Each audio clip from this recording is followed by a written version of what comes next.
Argentina. About 100 years ago, Argentina was one of the richest countries on earth. In fact, some people say that it's going to rival USA in the upcoming future. But unfortunately, Argentina never saw that future.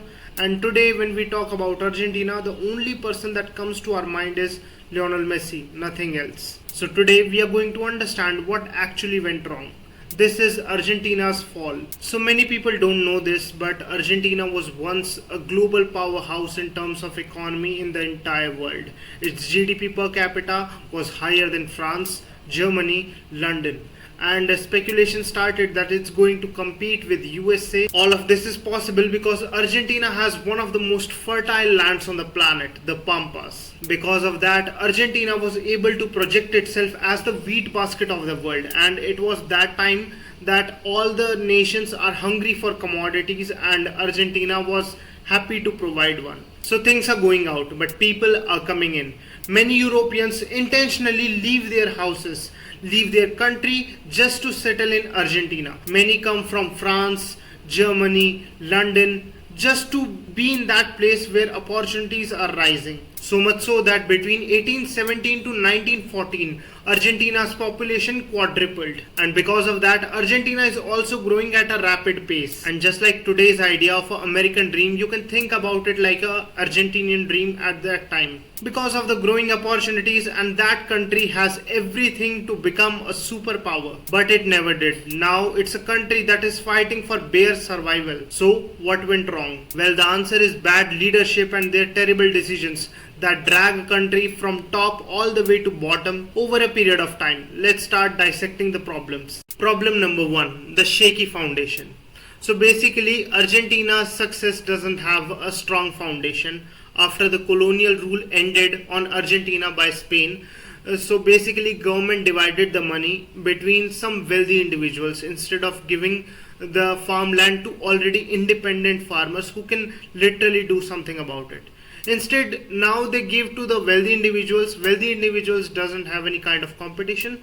So basically, they don't feel any kind of innovative sense, or they don't want to push themselves even harder. So now what happened is, for a long amount of time, they stick to the traditional methods. And once the industrial revolution hit, entire world is going to the machine manufacturing and trying lots of different stuff. But instead, Argentina stick to the traditional methods. So when the Great Depression hit and global demand stops, Argentina has nothing to lean on. Problem number two is leadership. In 1940, because of a military coup, Argentina got Juan Domingo Perón. Domingo was a big believer of fascism and socialism. So to fix Argentina's problem, Domingo said that Argentina is too much involved in the world economics. And to fix all the problems, Argentina has to become completely self-sufficient. So to do that, he basically cut Argentina from the entire world. He put tariffs, kick out the foreign investors, and hold all the exports and just be with Argentina. And at that time, the world is currently heading towards the post-economic boom, and countries are doing new stuff. Argentina was just going in the opposite side, and it's a terrible decision by Domingo. After that, even though he was outstayed by another military coup in 1950, his ideology remained. Which brings us to the third problem, spending way over than it can afford. In his ideology, there is something good too, and that is generous amount of welfare and subsidies. Under his rule, Argentina's working class enjoy the highest salary in the entire Latin America. But now you will ask how that's a problem. Well, because of the restriction and cutting itself from the world, it became a degrading economy, and that cannot provide enough for welfare spending. And to do that, countries start to borrow from one hand and printing more and more money relentlessly with another, resulting in devaluing the currency and increase in inflation. And as this type of instability is going on, we can see this kind of instability even in another aspect of the country. Which brings us to the next problem, that is political instability. Argentina has gone from many changes, from regimes to ministers to leaders, and all the kind of stuff that you can imagine. But one thing is certain in all of them, That is, all of them are completely incompetent in handling the situation. By the 1980s, the situation became worse. So the military dictatorship that was in power at that time decided to invade Falkland in 1982, which they failed. As a result, the regime failed, bankruptcy started, and also a decade of economic stagnation started in Argentina. And I'm not saying that Argentina doesn't have an opportunity to fix its messy situation. In fact, its leaders got many opportunities to do so. But as the famous saying goes, Argentina never misses an opportunity to miss an opportunity. By 1989, Argentina's last decade problem was finished by a huge wave of hyperinflation, which results in wipe the saving of most people. It led to riot all over the nation as people could not even afford food.